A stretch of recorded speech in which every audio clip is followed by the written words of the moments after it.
Irmãos, vamos abrir nossas Bíblias no livro de Apocalipse, capítulo 3.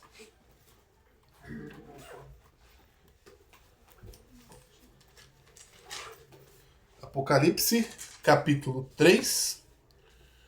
Hoje vamos estudar do verso 1 ao verso 6.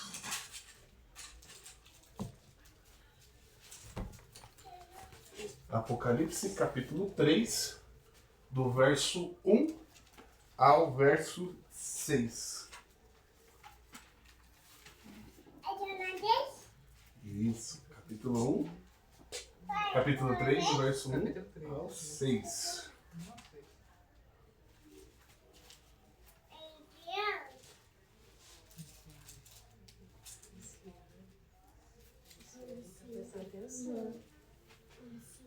Todos acharam? Apocalipse capítulo 3, vamos do verso 1 ao verso 3. Diz assim a santa palavra de Deus. Ao anjo da igreja em Sardes escreve: estas coisas diz aquele que tem os 7 Espíritos de Deus e as 7 estrelas. Conheço as tuas obras, e que tens nome que vives e estás morto. Sê vigilante e consolida o resto que estava para morrer, porque não tenho achado íntegras as tuas obras na presença do meu Deus. Lembra-te, pois, o que tens recebido e ouvido. Guarde-o e arrepende-te.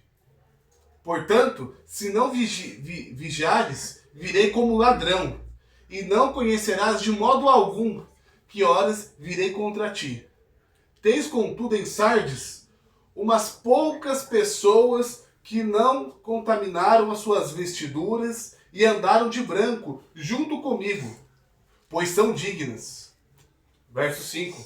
O vencedor será assim, vestido de vestiduras brancas, e de modo nenhum apagarei o seu nome no livro da vida. Pelo contrário, confessarei o seu nome diante do meu Pai e diante dos seus anjos. Quem tem ouvidos, ouça o que o Espírito diz às igrejas. Amém? Amém. Vamos orar ao nosso Deus. Santo Deus, eterno Pai, Criador dos céus e da terra, muito obrigado, Senhor, porque hoje é o dia da ressurreição do seu Filho, o dia da nova criação, o dia da redenção. A certeza, Pai, que a nossa salvação está guardada no seu Filho, no sacrifício perfeito do seu Filho. Nesse momento, por meio dos méritos de Jesus, pedimos que o Espírito Santo nos dê ouvidos e um coração que possa entender a tua palavra. Pedimos, Pai, que esse momento de reunião pública possa glorificar e engrandecer o teu nome. Obrigado, Senhor, pelo que o Senhor tem feito em nossas famílias nessa congregação. O Senhor está fazendo hoje e fará até o dia de Cristo. Obrigado por todas as bênçãos, é o que pedimos e agradecemos, em nome de Jesus. Amém. Amém. Meus irmãos, então a gente está na 5ª igreja das 7 igrejas do Apocalipse. Como a gente viu, o livro de Apocalipse foi destinado a 7 igrejas. E vimos ali, nos primeiros estudos, que o Apocalipse, o tema central do Apocalipse é mostrar o julgamento de Cristo contra a Israel. Israel violou o pacto. Deus tinha feito um pacto com Moisés, onde ele tira o povo de Israel do Egito, e eles deveriam cumprir aquele pacto de adorar a Deus, adorar a Yahvé como seu único Deus, praticar os mandamentos de Deus e viver uma vida de arrependimento. Eles violaram esse pacto, mataram os profetas, e quando chegou o Filho de Deus, eles mataram Cristo. E Cristo, e Deus, no Antigo Testamento, já tinha falado das maldições desse pacto. E tudo isso aconteceu durante a história. A gente vê que Israel sempre recebeu as maldições desse pacto, mas esse pacto termina com Israel no ano 70, quando Cristo vem para julgar por meio dos romanos. Então o Apocalipse vem contando as maldições do pacto que Israel violou. E as 7 igrejas são a maneira no qual Jesus estava avisando que o julgamento contra Israel estava chegando. Era um julgamento muito próximo. Por isso que você vai ver, a gente viu isso em alguns textos como Jesus fala da sua proximidade, naquela vinda dele, não a segunda vinda, não a vinda em juízo, mas a vinda para julgar Israel.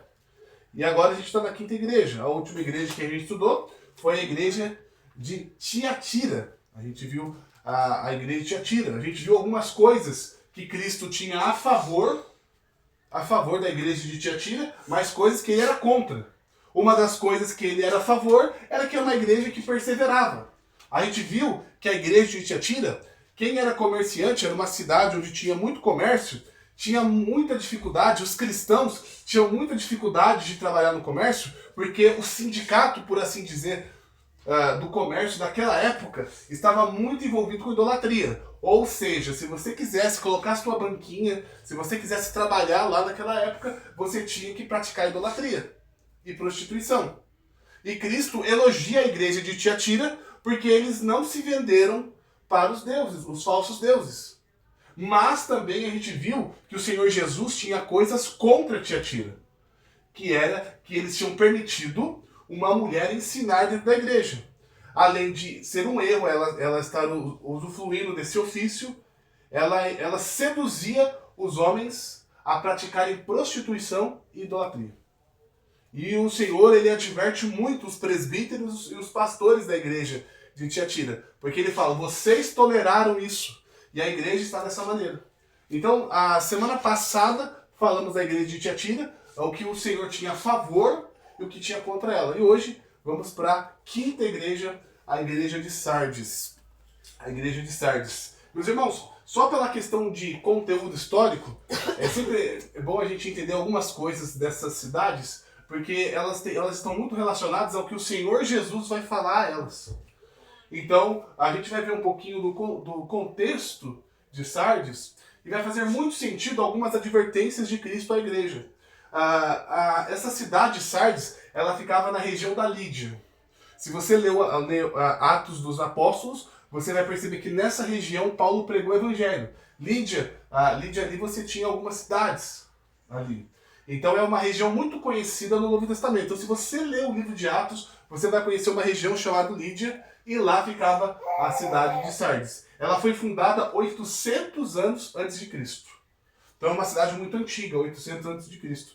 E ela tem um detalhe muito importante. Esse detalhe que eu vou falar agora vai fazer muito sentido para as advertências que Cristo dá à igreja de Sardes. Sardes, ela era uma cidade diferenciada porque ela foi construída numa montanha, no cume, né? O cume que fala, a ponta da montanha ali, né? Ela foi construída ali bem no pico da montanha.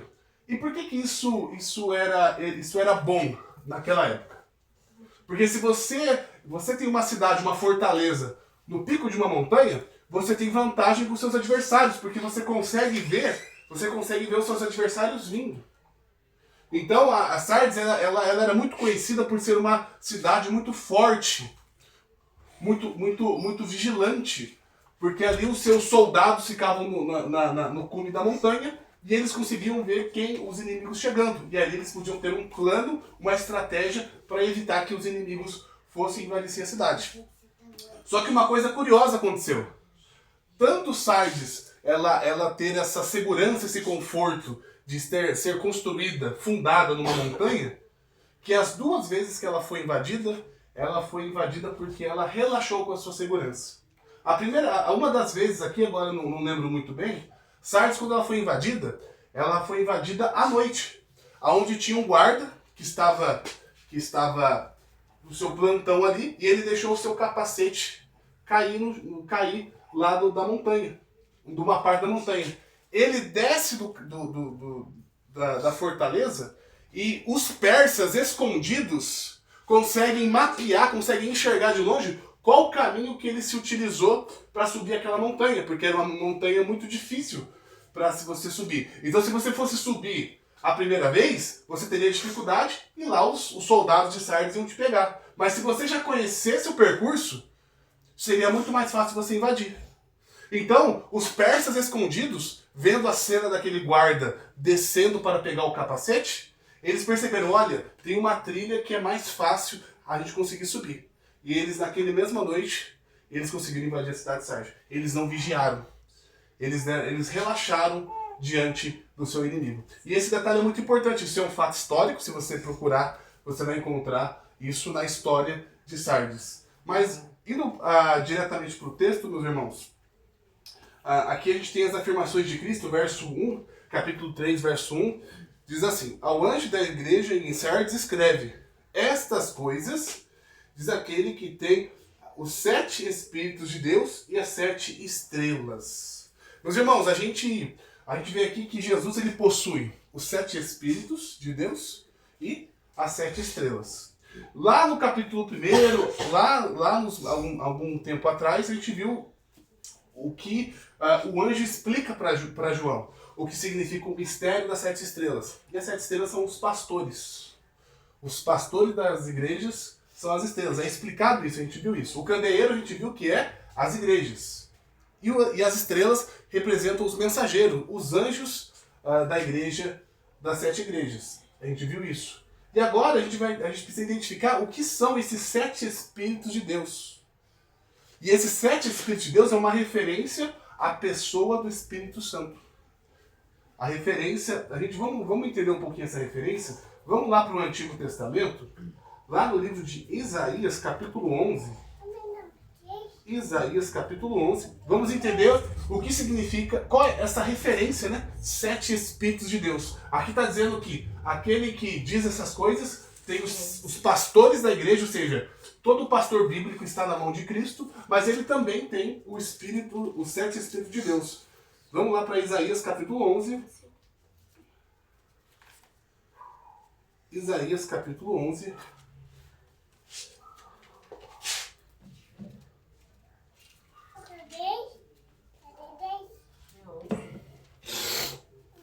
Profeta Isaías, capítulo 11. Vamos ler do verso 1 ao verso 5, falando do reinado, o reinado de Cristo. Diz assim o texto bíblico: do tronco de Jessé sairá um rebento, e as suas raízes um renovo. Do tronco de Jessé. A ideia é da raiz de Jessé. Jessé era pai de quem? De Davi. Jessé era pai de Davi. E aqui o texto diz que de Jessé sairia um renovo, um rebento. E olha o que diz: repousará sobre ele o Espírito do Senhor. Então a gente vê referências na Bíblia onde Cristo é chamado de filho de Davi, filho do homem, o leão da tribo de Judá. E aqui ele é dito que de Jessé, o pai de Davi, sairia esse que teria um renovo, um rebento. Olha só a referência ao Espírito Santo. Sobre ele, ou seja, sobre o Messias, sobre Cristo, surgiria o Espírito do Senhor. Diz assim: repousará sobre ele o Espírito do Senhor, o Espírito de sabedoria, de entendimento, o Espírito de conselho, fortaleza, o Espírito de conhecimento. Desculpa, ele fala Espírito de conselho e de fortaleza. O Espírito de conhecimento e de temor do Senhor. Aqui se você contar, vão ser 7 Espíritos. Aqui não significa que o Espírito Santo é 7 pessoas. Mas aqui o número 7, na Antiga Aliança, ele tinha como significado totalidade. O que esse texto quer dizer? Que sobre a raiz de Jessé repousaria a totalidade do Espírito Santo. E quando você vai para o Apocalipse, diz aquele que tem os 7 Espíritos.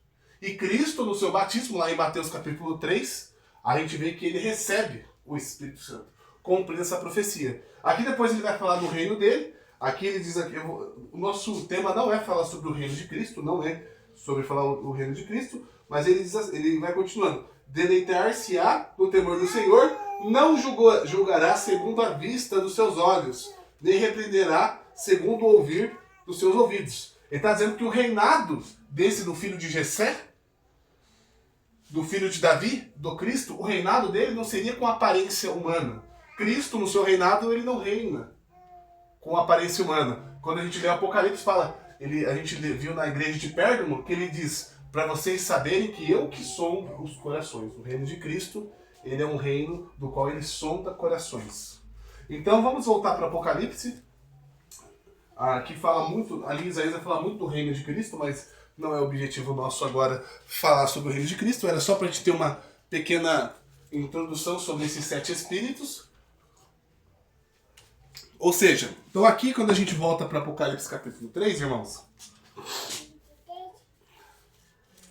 quando a gente volta para o Apocalipse capítulo 3, aqui no verso 1, ele diz que ele possui, ou seja, Cristo possui os pastores, ou seja, todo pastor bíblico está nas mãos de Cristo. Cristo, aí aquele que se diz pastor, ou aquele que foi chamado e não cumpre o seu chamado, ele será julgado por Cristo. E aqui Cristo diz que ele tem os 7 pastores, os pastores da igreja. Então os 7 espíritos é uma referência ao Espírito Santo. Ele está dizendo o seguinte: eu sou aquele que possui a totalidade, ou seja, 7 espíritos representam a totalidade, e aquele que tem os pastores. Mas agora o texto continua. Conheço as tuas obras. Qual as obras que ele conhece? Que tu tens nomes, que tu tens nome, que vives e estás morto. Você tem nome de vivo, mas está morto. O que o Senhor Jesus ele está advertindo ali os pastores, para que os pastores passem para a igreja? Que a igreja de Sardes, ela mostrava, você olhava para ela, ela aparentava ser uma igreja viva. Então, se você tivesse no primeiro século, você, aonde tivesse a igreja de Sardes, se fosse na casa de um irmão, se fosse numa caverna, independente de onde eles se encontrassem, aqueles, de longe você perceberia, ali tem uma igreja, ali tem uma congregação, ali eles se reúnem em nome de Cristo. As pessoas viam talvez eles com os seus pergaminhos, que a gente ainda não tinha a Bíblia como temos hoje, então era pergaminhos. Então você via ali pessoas, suas famílias entrando em algum lugar, então você olhava assim e falava, olha, eu acho que ali deve ter, eles devem se reunir no nome daquele Nazareno lá. Eles devem se reunir no nome daquele que foi morto. Lá em Jerusalém, lá tem falaram que era profeta, Messias, eles estão se reunindo lá. Então as pessoas viam que ali existia uma igreja. O texto diz aqui, ó, você tem aparência, olha, aqui diz, tens nome do que vives, ou seja, você tem nome de uma igreja, mas você está morto. O texto diz que eles estavam mortos. O que significa isso, irmãos? O que significa eles terem aparência de vivo, mas Cristo diz que eles estão mortos? Significa que a maior parte da igreja de Sardes, a gente vai ver que a maior parte, não é toda, foca nisso, não é toda a igreja, mas a maior parte da igreja tinha uma vida religiosa falsa. O que é uma vida religiosa falsa? Eles iam para a igreja, eles se reuniam, mas eles estavam ali só para se reunir. Eles não tinham vida de cristão, eles não tinham nascido de novo, eles não estavam vivendo o evangelho.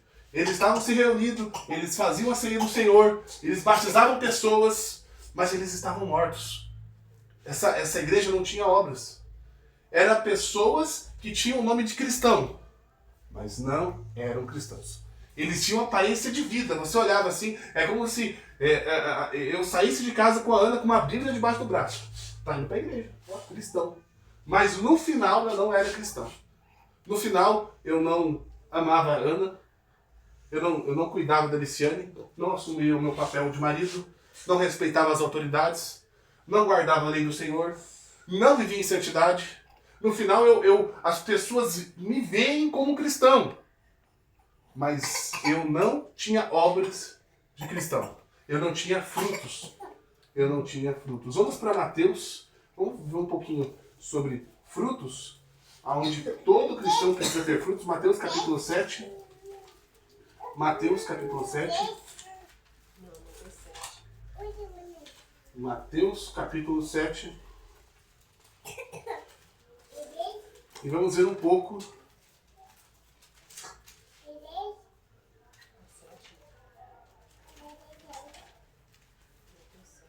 Vamos ver do verso 16 ao verso 19. Aqui, irmãos, o texto especificamente ele está falando, ele está direcionado muito a pessoas que se dizem profetas, e você conhece ela pelos frutos. Mas aqui, todo cristão tem que produzir frutos. É a mesma coisa quando a gente vai estudar Timóteo e falar que o pastor, qual que é a principal característica de um pastor? É ser crente, né? Tem como você, né? Óbvio, tem muitos pastores que são incrédulos, mas uma característica para um pastor bíblico é ser crente. Então, mas no final, todo crente, todo aquele que se diz cristão é crente. Então, esse texto aqui, ele está falando muito de falsos profetas. Ó, você vai conhecer um profeta verdadeiro pelos frutos. Esse é o contexto. Só que todo crente tem que produzir frutos, né? Então, o ponto aqui desse texto é mostrar como o cristão tem que produzir frutos. O salvo produz frutos. Diz assim a palavra de Deus, verso 16 ao 19. Pelos seus frutos os conhecereis. Colhem-se porventura uvas dos espinhos ou figo dos abrolhos? Assim é a árvore boa que produz bons frutos. Porém, a árvore má produz frutos maus. Ou seja, o que o Senhor Jesus está dizendo aqui? Que uma árvore boa vai produzir frutos. Uma árvore má não vai produzir frutos. Uma árvore que não tem saúde, que não tem vitalidade, ela não pode produzir frutos. O verso continua, verso 19. Toda árvore que não produzir bom fruto é cortada e lançada ao fogo. Então aqui Jesus está dizendo, olha, os falsos pastores não produzem frutos. No contexto aqui dos profetas, né? Eles não produzem frutos, eles serão lançados fora. E para nós, a aplicação para nós é o seguinte: se a nossa vida, se nós não formos regenerados pelo Espírito Santo, nossa vida não produz frutos. E se nossa vida não produz frutos, seremos lançados ao fogo. Então, irmãos, o que o Senhor Jesus quer passar para a igreja de Sardes, passar para os pastores, é o seguinte: eles tinham afeição, afeição não, você olhava para eles e você via, realmente, ele tem uma igreja, essa pessoa é crente, porque a gente não sabe os detalhes, né? Exatamente, né? O que naquela igreja você olhava e falava que era uma igreja. Aqui a gente está dando algumas especulações, né? Deles, domingo, no dia do Senhor, estarem se reunindo, talvez um pergaminho debaixo do braço, a gente fica cogitando, né? Qual que era o sinal que eles tinham que mostrava que eles eram vivos? Mas o ponto aqui, irmãos, que o Senhor está advertindo a igreja de Sardes, é que é perigoso viver uma falsa vida religiosa. Viver um cristianismo só de capa, de aparência. Uma vida hipócrita, como é o título do nosso estudo de hoje. O cuidado com a hipocrisia. E aqui talvez a gente vai entender um pouquinho sobre o papel das obras, e talvez a gente por influência do catolicismo, do arminianismo, a gente possa ter dificuldade em falar de obras, né? Mas vamos para Tiago capítulo 2. Está acabando nossas referências, irmãos? E aí a gente vai fixar lá no texto de Apocalipse. Vamos falar um pouquinho sobre a importância das obras na vida do crente? Tiago capítulo 2, a gente vai ver um pouquinho sobre a importância das obras na vida do crente.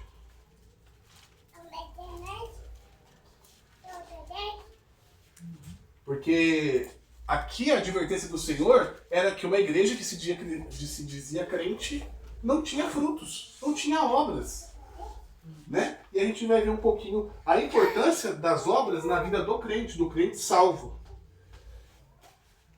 Tiago 2, capítulo 2, do verso 14 ao verso 20. Meus irmãos, qual é o proveito se alguém disser que tem fé, mas não tem obras? Pode acaso semelhante fé o salvá-lo? Então assim, esse texto aqui, vamos abrir uma janelinha aqui, esse texto aqui deu um problema na Reforma. Lutero teve dificuldade em entender esse texto, porque para ele, quando ele lia esse texto, ele achava que Tiago, de alguma forma, ele olhava para as obras e tinha algum tipo de mérito. E quando ele olhava para Gálatas, você tinha uma justificação sem nenhuma obra. Então ele tinha dificuldade. Isso se resolveu durante anos. Depois de alguns anos, Lutero resolveu esse problema que ele tinha internamente sobre esse texto de Tiago. Mas aqui o texto ele não está falando que de alguma forma eu preciso praticar obras para ser salvo. O texto não ensina isso. Pelo contrário, a gente vai ver o texto está indicando que um salvo, ele produz obras. É que nem a árvore. Percebe que o fruto de uma árvore, aquele fruto, ele não é a causa da produção da planta, né? Aquele fruto que eu tirei a maçã, A maçã não é a causa de ter nascido a macieira. É ou não é? Não é, né? Eu pego uma maçã, aquele fruto daquela maçã, ela não é a causa daquela árvore ter nascido, da semente ter brotado, das raízes nascer. Aquela maçã não é a causa. E o crente, o cristão, a obra que ele pratica no Senhor em Cristo não é a causa da sua salvação. É isso que Tiago quer ensinar para a igreja, para os dispersos do qual ele escreve. Ele não quer ensinar que a obra ela causa a salvação, mas ele está dizendo a salvação causa as obras. Não é a maçã que eu peguei que causou as raízes e a semente, mas porque existe a raiz, porque existe a semente, porque existe a árvore, tem a maçã. Então, irmãos, esse texto aqui, o Lutero teve essa dificuldade, mas o Senhor, o Espírito Santo o ajudou, e no final um pouco mais no final da sua vida, ele conseguiu compreender esse texto. Vamos voltar então, irmãos, verso 15. Se um irmão ou irmã estivesse carecido de roupa e necessidade do alimento cotidiano, e qualquer dentre lhes disser, ide em paz, aquecei-vos e fartai-vos, sem contudo lhes dar o necessário para o corpo, qual é o proveito disso? Olha só o que Tiago quer ensinar para a igreja. Você está dizendo que você tem fé. Você está dizendo que você é uma árvore que produz frutos. Vamos usar essa analogia?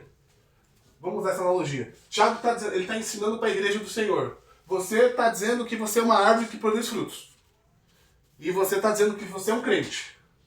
Só que aí você está vendo o seu irmão passar necessidade e você vai em paz, que dê tudo certo para você. Como você diz que você é um cristão salvo? Olhando para a árvore, imagina que alguém diga assim, olha, essa árvore aqui é saudável. Essa árvore aqui produz frutos. Essa árvore é maravilhosa. Aí você chega perto e não tem nada. Não tem. Essa árvore não produz frutos. Você está dizendo que essa árvore é saudável, que essa árvore é viva, mas ela não produz frutos. Você está dizendo que essa macieira aqui, ela produz maçã, mas eu não estou vendo que tem maçã. Você está dizendo então que você foi salvo e você exerce misericórdia porque o seu Senhor exerceu misericórdia com o Senhor, mas você não consegue produzir fruto de misericórdia? É isso que Tiago está dando exemplo. Verso 17. Assim também a fé, se não tiver obras, por si só é morta. Então, irmãos, o que Tiago quer ensinar? A fé que não produz obras, por si só é morta. Uma árvore que se diz saudável, uma macieira que se diz saudável, uma pessoa, olha, essa macieira produz muitas maçãs. Nossa, ela produz muitas maçãs. E você chega perto e ela não tem fruto, ela não é uma árvore saudável. O crente que foi salvo, foi exercício de misericórdia na sua vida, mas ele não é misericordioso, ele não está produzindo frutos de misericórdia. Então ele não tem a fé. Ele não tem a fé. O texto continua. Verso 18. Mas alguém dirá, tu tens fé, e eu tenho obras. Mostra-me essa tua fé sem obras, e eu com as minhas obras te mostrarei a minha fé. Esse texto é muito importante, irmãos, porque esse texto aqui é a chave para entender Paulo, para entender Tiago. Tiago não está ensinando salvação por obras nesse texto. Ele está criando um diálogo, mostrando assim, olha, você está dizendo que tem fé, então me mostra a sua fé sem obras, que eu mostro as minhas obras. Eu mostro com as minhas obras que eu tenho fé. Perceberam que em nenhum momento aqui ele está mostrando que a causa das obras é a fé? Ele está criando um diálogo entre duas pessoas. Você está me dizendo que tem fé? Então me mostra a sua fé sem obras. Ele está dando o exemplo da pessoa que disse assim, ele viu o irmão lá passando necessidade, ô meu irmão, vai com paz, vai em paz.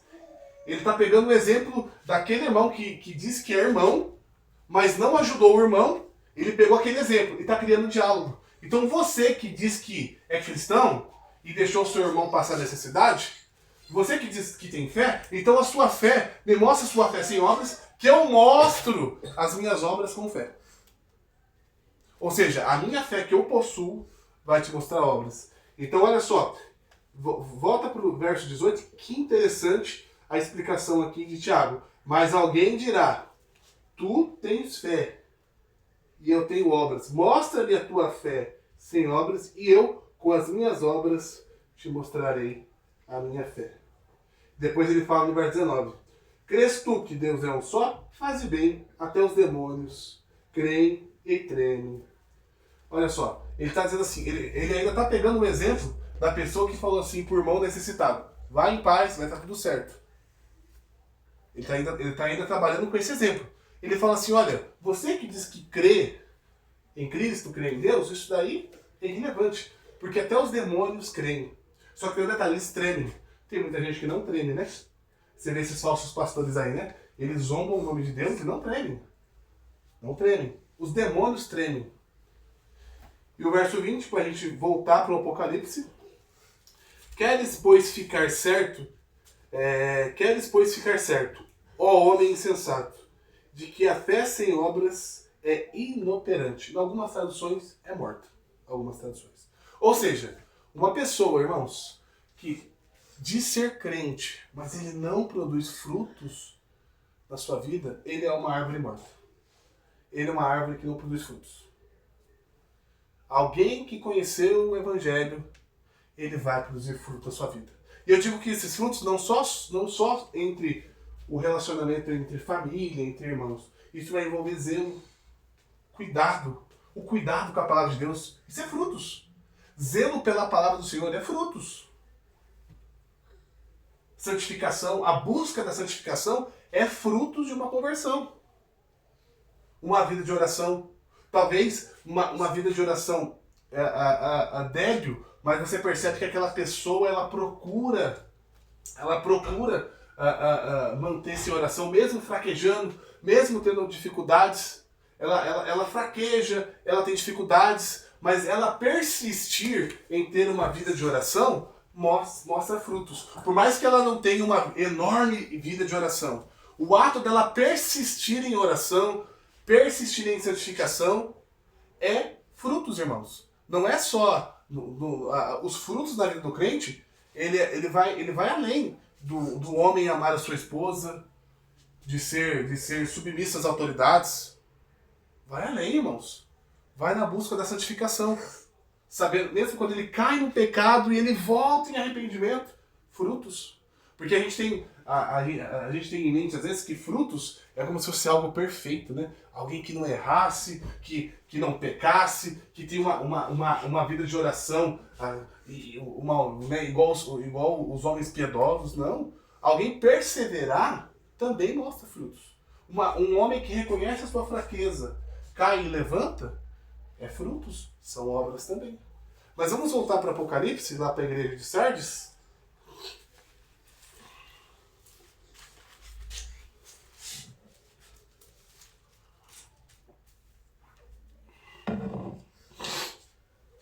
Então, irmãos, a gente termina aqui o verso 1, que diz que o Senhor conhece as suas obras, que tem nomes que vives, mas está morto. Ou seja, aquelas pessoas que se diziam cristãs, mas não tinham frutos. Ou seja, não tinham nascido de novo. Verso 2. Sê vigilante e consolida o resto que estava para morrer, porque não tem achado íntegras as tuas obras na presença do meu Deus. Sê vigilante. Irmãos, essa palavra vigilante tem muito a ver com a introdução que eu falei para vocês da cidade de Sardes. A cidade de Sardes, quando ela foi invadida pelos persas, eles falharam porque eles não vigiaram. Eles tinham tudo para eles. Eles tinham uma cidade fortalecida, eles estavam no pico da montanha, onde eles conseguiam ver tudo. Mas eles não vigiaram. E o Senhor usa essa palavra de forma estratégica para a igreja de Sardes. Porque foi uma igreja que não vigiou. Os pastores e os presbíteros não fizeram o seu trabalho de supervisionar. Vocês sabiam que a palavra presbítero é aquele que supervisiona, que está... O João sabe, né? A gente iniciou aquele curso do Granconato de Teologia Pastoral. Então, o presbítero é aquele que olha de cima. Ele está olhando de cima. Presbítero não tem nada a ver com uma palavra em especial, né? Um grande título. Não, é só aquele que está observando. Os presbíteros e os pastores da igreja de Sardes, como também os pastores das outras igrejas, eles não vigiaram. Eles falharam. Talvez faltou aconselhamento bíblico. Talvez faltou mais visita pastoral. Talvez faltou mais pregações centradas no Evangelho. Talvez faltou mais os pastores orarem pela sua igreja. Faltou os pastores vigiarem eles mesmos. Talvez os pastores esqueceram de vigiar entre eles mesmos. Examinar o coração deles. Perceber que o pecado estava entrando na igreja. E eles permitiram. Eles não vigiaram. O texto continua. Ser vigilante e consolida o resto que estava para morrer. Ou seja, olha só como o Senhor vai falando da decadência dessa igreja. Ele fala, olha, vigia. Fala para os pastores, vigiem. Consolida o que tem para morrer. Estava morrendo a igreja, irmãos. A igreja estava morrendo. Depois ele continua. Porque não tem achado íntegras as obras na presença do meu Deus. Olha só o que o Senhor Jesus diz para a igreja. Eu não estou achando íntegras as obras de vocês diante do meu Deus. Ou seja, o que os membros da igreja de Sardes praticavam não era íntegro diante de Deus.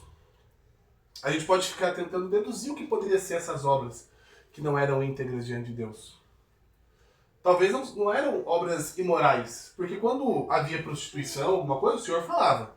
O Senhor nunca escondeu, vocês estão cultuando, vocês estão participando de falsos cultos, vocês estão se prostituindo. O Senhor nunca teve, vamos assim dizer, vergonha de falar do pecado das igrejas. Ele falava mesmo. E aqui ele não dá detalhes do que eram essas obras que não eram íntegras. Ou seja, eram obras, mas de alguma forma essas obras não agradavam a Deus. E quando a gente estuda, e quando a gente pega esse termo, essas obras não são íntegras, ou seja, essas obras não eram aceitáveis diante de Deus, é uma linguagem que fala muito da antiga aliança. Quando o povo de Israel fazia algum tipo de sacrifício diante de Deus, mas eles estavam com um coração duro. É uma linguagem muito, quando esse termo, essa frase, ela está muito ligada a quando Israel sacrificava os seus filhos para Moloque e depois pegava um cordeiro e sacrificava a Deus. Deus fala assim, vocês estão ficando malucos? Vocês querem oferecer um cordeiro a mim, sendo que vocês mataram os seus filhos?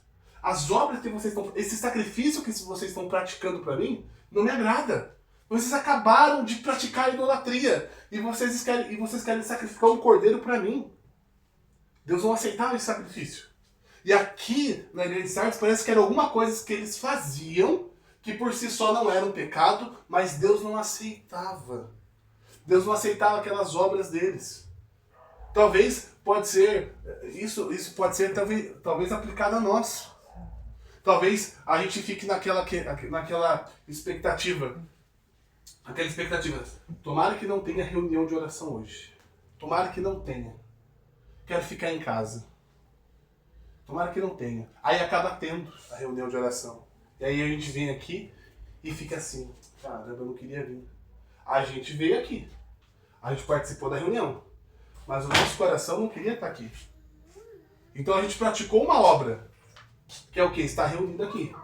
Mas essa obra não agradou ao Senhor. Porque no fundo a gente não queria estar aqui. Ou talvez ajudar um necessitado. Ajudar um aflito. A gente vai lá, ajuda um aflito, mas pensa, caramba, vou ajudar. Tem que ajudar, né? Vou lá e ajudo o aflito. Você fez uma obra, você ajudou o aflito. Mas essa obra não foi íntegra diante de Deus.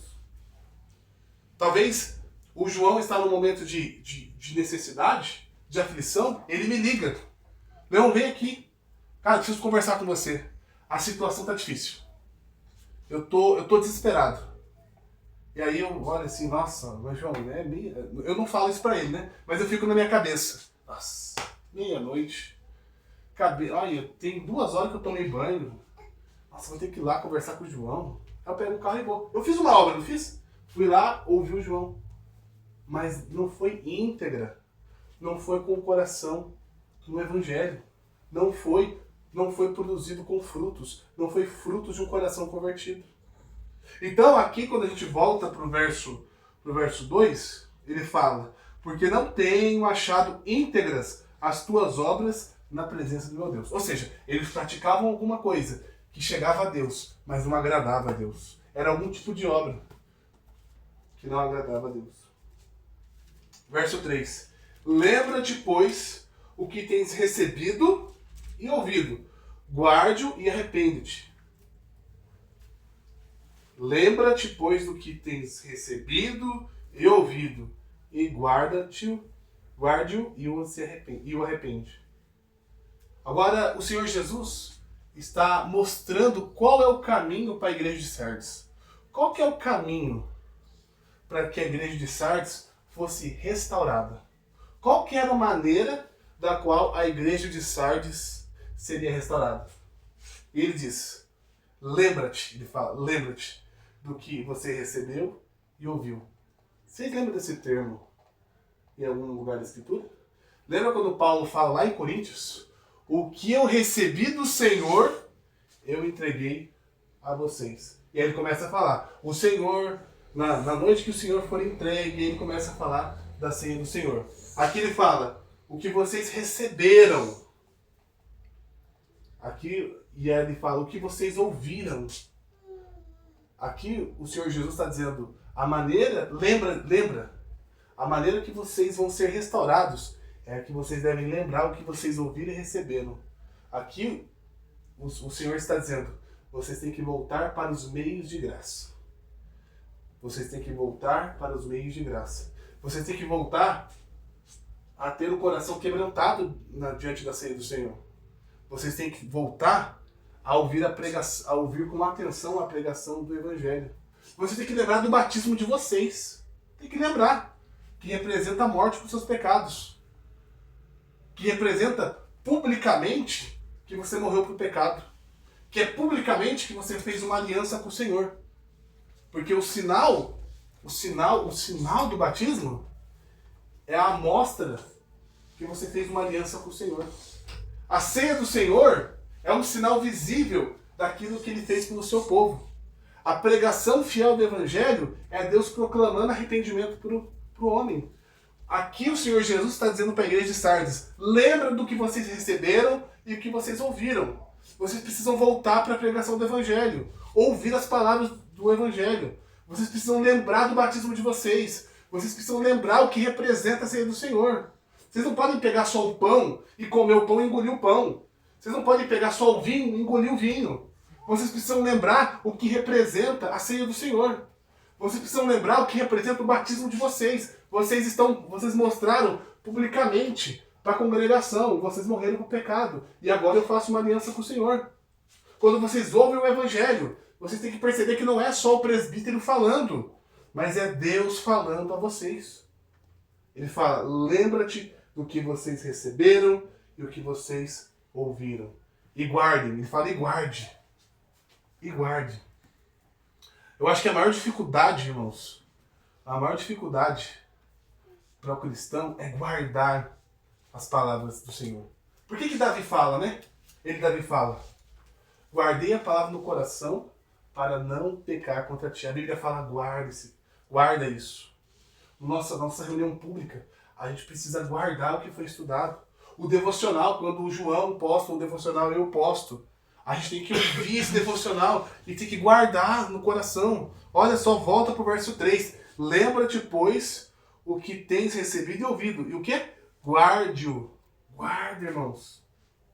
Guarda. Quando tivermos a ceia do Senhor e formos participar da ceia do Senhor, guardar esse momento no nosso coração. Relembrar do sacrifício de Cristo. Lembrar do sangue precioso de Cristo. Lembrar do nosso batismo. Dos nossos filhos. Da aliança que os nossos filhos fizeram com o Senhor. A única maneira de uma igreja ser restaurada é por meio dos meios de graça do Senhor. Alguns poderiam dizer, olhando para a igreja de Sardes, quando fala que ela estava morta, o verso 1 diz, né? Você aparenta estar vivo, mas no fundo está morta. Algum pastor moderno poderia pensar, ela está morta porque não tem programação de jovens. Ela está morta porque não tem encontro de casais. Ela está morta porque ela tem poucas atividades na igreja. E aí as pessoas as pessoas não vêm para a igreja, por isso que ela está morta. Porque uma igreja viva é uma igreja que tem várias atividades. Uma igreja viva é onde tem os jovens se reunindo. Uma igreja viva é onde tem encontro de casais. Uma igreja viva é onde tem aquela música que atrai as pessoas. Isso é uma igreja viva. Meus irmãos, o Senhor está mostrando que não existe outra maneira de uma igreja bíblica existir se não for os meios de graça. Esses meios modernos que a gente vê aí, eles esvaziam a igreja. Sabiam disso?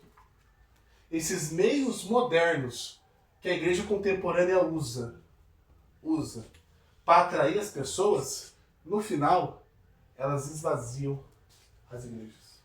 Sabe por quê? Porque os eleitos do Senhor não permanecem lá. Quando um pastor pragmático coloca essas coisas, por mais que está vindo números estão entrando, no final a igreja do Senhor está saindo. E quando uma igreja, uma congregação bíblica, ela anuncia o verdadeiro evangelho, não é que a igreja está esvaziando. Não. Não é a igreja que está esvaziando. É os bodes que estão saindo. E os eleitos estão vindo. A gente tem que olhar para uma perspectiva diferente das coisas. Quando a igreja contemporânea ela faz o que faz para encher a igreja, ela não está enchendo a igreja, ela está esvaziando. Porque os eleitos, eles vão sair. Vai ter números vai ter. Mas a igreja e os eleitos vão sair. E quando uma igreja bíblica ela é fiel ao evangelho, não é que está esvaziando.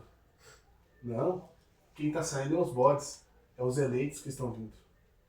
E é isso que a gente está vendo aqui. O pouco que permaneceu em Sardes foram que guardaram os sacramentos. Guardaram os meios de graça. O texto continua. Guarde e o arrepende. Arrepende. Portanto, se não vigiares, virei como um ladrão. E não conhecereis do modo algum em que hora virei contra ti. O Senhor Jesus, no verso 3, diz: vigiem. Vocês de Sardes, vocês pastores e presbíteros, vigiem. Porque eu posso vir como um ladrão. A gente já aprendeu isso, né? Está bem claro na nossa mente que aqui não é a segunda vinda, mas é aquela linguagem de juízo local de Cristo. Aqui não é a segunda vinda, porque o Senhor está falando só para a igreja de Sardes. Ele não está falando que é para o mundo todo. Ele está falando para aqueles membros que tinham uma falsa vida religiosa. Ele está falando para os pastores que não estavam cumprindo o seu ofício. Que se não houvesse arrependimento, ele iria tirar a vida daqueles membros daquela igreja. É uma ameaça local. Ele fala: virei como um ladrão. Portanto, se não vigiares, virei como um ladrão. E não conhecereis de modo algum em que hora virei contra ti. Ou seja, o Senhor estava ameaçando aquela igreja. Como ele também tinha ameaçado a igreja de Tiatira. Muitos têm uma falsa compreensão sobre o julgamento de Cristo. Porque eles acreditam que esse mundo aqui só vai acabar, ou melhor dizendo, o juízo do Senhor só vai acabar quando tiver a segunda vinda. Eles estão tão enganados, o Senhor pode enviar o seu juízo a qualquer momento para qualquer pessoa. Qualquer pessoa pode ser retirada daqui, o Senhor tirar a vida dela e ela estará diante de Deus. Algumas pessoas pensam: não, eu estou tranquilo, porque o Senhor Jesus, a tendência é achar que está vindo mais, a vinda de Cristo é bem próxima, né? Não, eu sei que tem alguns anos aí para o Senhor voltar. E aí vai ter o julgamento. Até lá eu me arrependo. Os irmãos, aqui o Senhor está ameaçando a igreja. Se vocês não vigiarem, se vocês não se arrependerem dos seus pecados, eu vou até vocês e vocês nem vão saber. Quando vocês perderem a vida de vocês, vocês vão estar diante de mim no juízo. Um alerta para a igreja e para os pastores. Verso 4.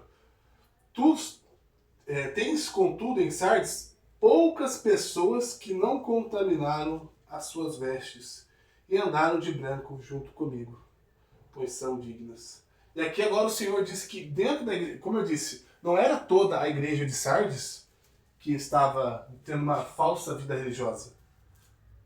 Uma vida sem frutos. Aqui o texto diz que tem poucos entre vocês da igreja que não contaminaram suas vestes e suas vestes são dignas. O que significa isso? As vestes, não, a gente tem duas vestes. Nós temos a nossa roupa física, a que vocês estão usando agora, e temos as vestes, que seria a nossa vida, a nossa vida de obras, a nossa maneira de viver, dos quais a gente pode ter uma vida justificada em Cristo, vivendo com as vestes de Cristo, ou com as vestes da hipocrisia, do pecado. Então aqui ele está dizendo assim que dentro da igreja de Sardes tinham pessoas que viviam uma vida em santificação, uma vida de salvo, que não tinham contaminado as suas vestes, ou seja, eles não se misturaram com aquele mundo, eles não viveram no pecado, eles não tinham uma vida dupla, eles viviam uma vida digna do Evangelho. O Senhor fala, dentro da igreja eu tenho pessoas que vivem uma vida digna no Evangelho. Isso é muito importante, porque a gente precisa examinar nossas vestes. Como eu estou vivendo, como nós da congregação reformada estamos vivendo.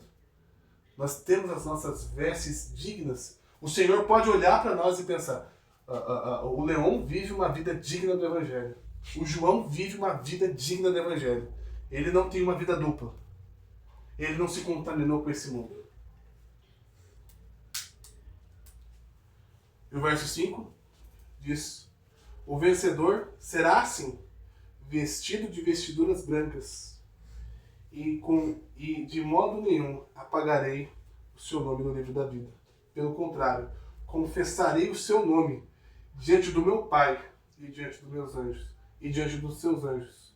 Quem tem ouvidos ouça o que o Espírito diz às igrejas. Meus irmãos, aqui no verso 5 ele diz, o vencedor. Quem que é o vencedor aqui? O vencedor não é o que tem prosperidade, o vencedor aqui não é o que tem posse, o vencedor é aquele que perseverou até o fim, do qual o Senhor fez ele perseverar até o fim. Esse é o vencedor. O vencedor é aquele que teve uma vida digna do Evangelho. Ele morreu para esse mundo. Ele morreu para esse mundo. E viveu uma vida digna do Evangelho. Ele diz, o vencedor será assim, vestido de vestiduras brancas, e de modo nenhum apagarei seu nome do livro da vida. Vamos entender esses dois termos aqui. Aquele que vencer terá as vestiduras brancas, e seu nome jamais será apagado no livro da vida. Lembra do Apocalipse que geralmente, vocês vão ter percebido esse padrão. Toda a promessa ao vencedor, ele está falando da vida eterna com um símbolo. Então, por exemplo, a gente viu em uma igreja que aquele que vencesse, ele teria um pedaço do maná. E a gente viu que literalizar isso nem faz sentido, né? Você ter um pedaço de maná.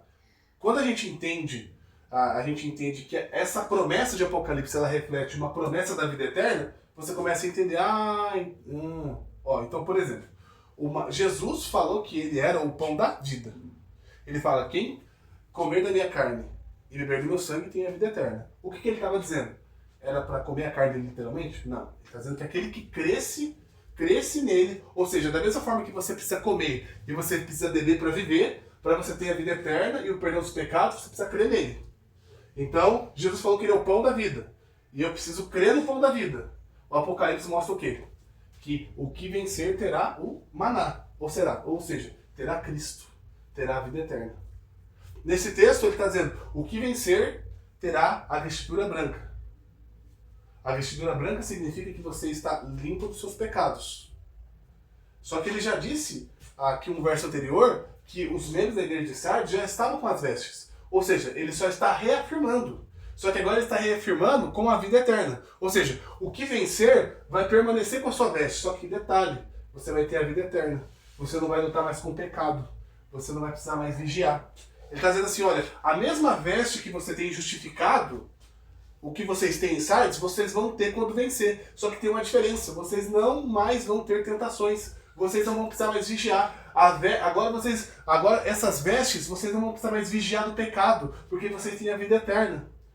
Ou seja, a veste que a gente vê da igreja de Sardes e do vencedor é a mesma. Só que a diferença agora é que você tem a vida eterna.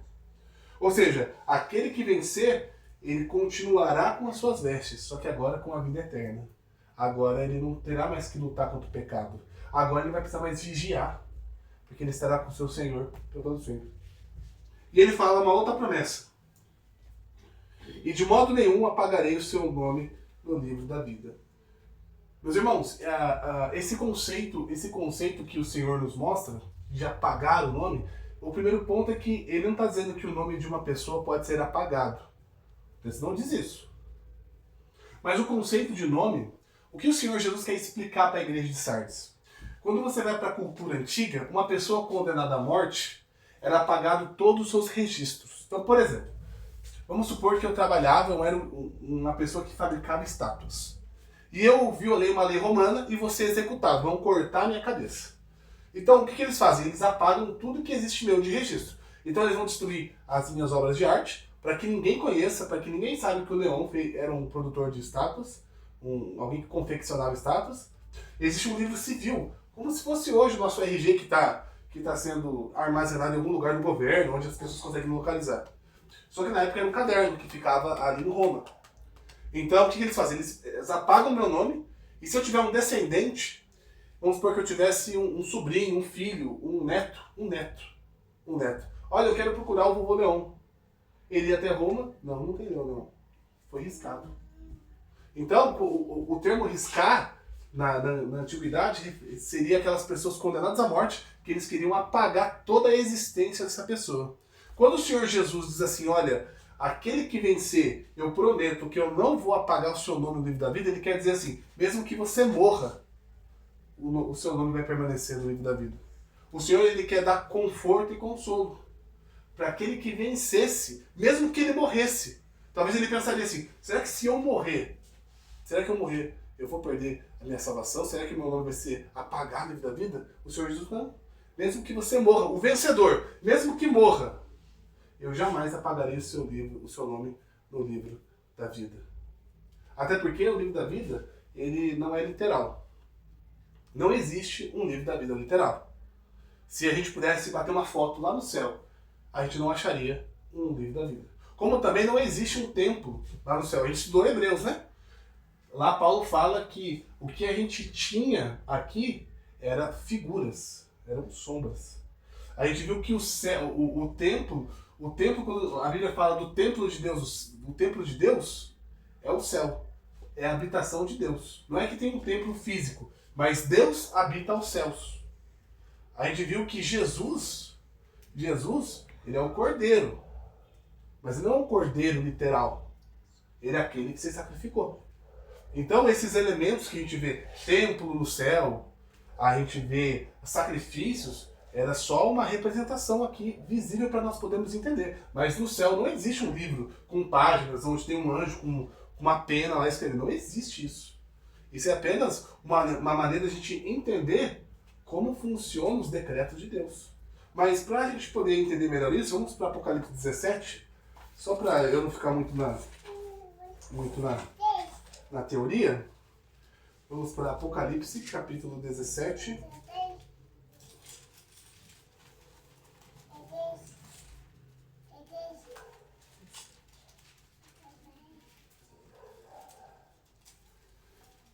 Apocalipse 17.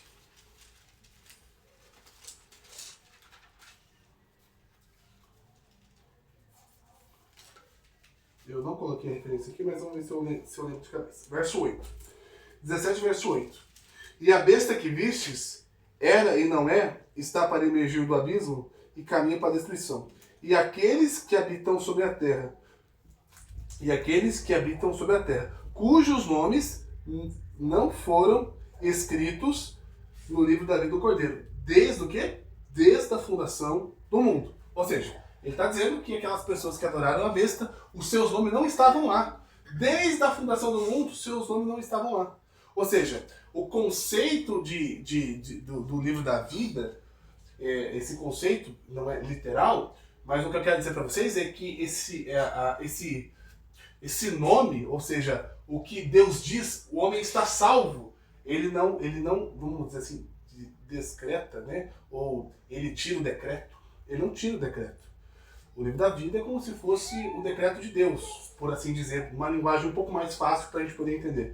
Então, se Deus decretou que alguém fosse salvo desde a fundação do mundo, ou antes da fundação do mundo, não existe nada nesse mundo que faça aquela pessoa se perder, ou, melhor dizendo, que seu nome seja apagado no livro da vida. Então, quando o Apocalipse aqui está dizendo que ele dá essa promessa para a igreja de Sardes, aquele que vencer, eu jamais apagarei seu nome do livro da vida, é porque ele quer dar conforto à igreja. Mesmo que os membros morram, eles não vão perder a salvação deles. E talvez você pense assim, mas não, essa explicação sua não faz muito sentido, cara. Ah, porque eles não iam ter maturidade suficiente para pensar que se eles morressem, eles não iam para o céu? Será que eles não tinham maturidade suficiente para perceber que mesmo que ele perdesse a vida dele, ele seria com o Senhor? Talvez pode passar essa ideia na cabeça de vocês. Mas eu quero que vocês lembrem de uma coisa. Paulo escreve uma carta para a igreja de Tessalônica para confortar um grupo de pessoas que acreditavam que o Senhor só iria buscar os que estavam vivos. Lembra quando ele fala, olha, ele começa a explicar para as pessoas, olha, o Senhor, olha, nós não vamos preceder os que dormem. Mas o Senhor irá ressuscitar. Fala, o Senhor mesmo descerá do céu ao som de trombeta. Os que morreram em Cristo ressuscitarão primeiro. E nós, os vivos, seremos arrebatados. E depois ele fala, consolai-vos uns aos outros com essas palavras. Por que ele escreveu isso? Porque algumas pessoas acreditavam que só os que estariam vivos seriam salvos. Os que morreram não seriam ressuscitados. Paulo escreve. Então, por que a igreja de Sardes, os membros ali não poderiam ficar com medo de acharem que se eles morressem, o nome deles seria apagado no livro da vida? Por que eles não poderiam ter esse sentimento? Se em Tessalônica eles tiveram algo semelhante. Então aqui, o Senhor, por que ele coloca essa informação? Que eu não riscarei o seu nome no livro da vida. Para dar conforto, mesmo que vocês morram. Não é igual na sociedade romana. Quando vocês morrem, apagam o nome de vocês. Não. Mesmo que vocês morram, o nome de vocês estará no livro da vida. Vamos voltar para Apocalipse 3 e a gente já vai finalizando, meus irmãos. E vamos finalizando. Ao vencedor, assim será assim, vestido de vestiduras brancas, e de modo nenhum apagarei seu nome no livro da vida. Pelo contrário, confessarei o seu nome diante do meu Pai e diante dos seus anjos. E agora ele fala a terceira promessa, que aquele que vencer, o Senhor Jesus, confessaria o seu nome diante de Deus o Pai e dos seus anjos. Essa linguagem é uma linguagem lá do Evangelho, quando Jesus fala da perseguição, etc. e tal, aquele que negasse ele diante dos homens, o Senhor ia negar ele diante de Deus, ele iria negar ele diante dos anjos. Para você ver como é perfeita a sincronia da Escritura, né? Como os autores eles têm essa sincronia, né? Aqui o Senhor Jesus está falando e está ecoando o Evangelho de Mateus. Mas o ponto aqui, meus irmãos, é essa terceira promessa. É algo que a gente tem que almejar. A gente tem que almejar isso aqui. Ser confessado por Cristo diante de Deus. Imagina só, quando a gente morrer, e a gente saber que Cristo nos confessou diante de Deus. Esse é o meu filho. Esse foi por aquele que eu morri. Esse é aquele que morreu e foi aquele que venceu. O Senhor Jesus confessando a nós diante de Deus o Pai e diante dos anjos. Não tem cena pro crente não tem cena maior, sabe, que tem que trazer alegria para uma pessoa. O seu Senhor confessar a você diante de Deus e dos anjos. A gente se preocupa muito com o que os outros dizem. A gente se preocupa muito com a sociedade, com o que vão pensar de nós. Mas o foco da nossa vida é isso aqui, ó. Talvez a gente se incomode muito com o que as pessoas pensam do nosso trabalho, da nossa vida. Infelizmente, essa erva daninha chamada psicologia, onde alimenta o ego do homem, onde o homem tem que se prender a coisas perecíveis que trazem felicidade, o Senhor Jesus está prometendo algo que não tem tamanho. Ser confessado diante de Deus. É uma coisa que a gente tem que almejar para os nossos filhos. Como eu disse no último sermão, não há problema da gente procurar um crescimento pessoal para os nossos filhos. Graças a Deus a gente vai fazer homeschooling, né? Nós fazemos, as meninas vão fazer no futuro. É muito bom isso, é abençoador.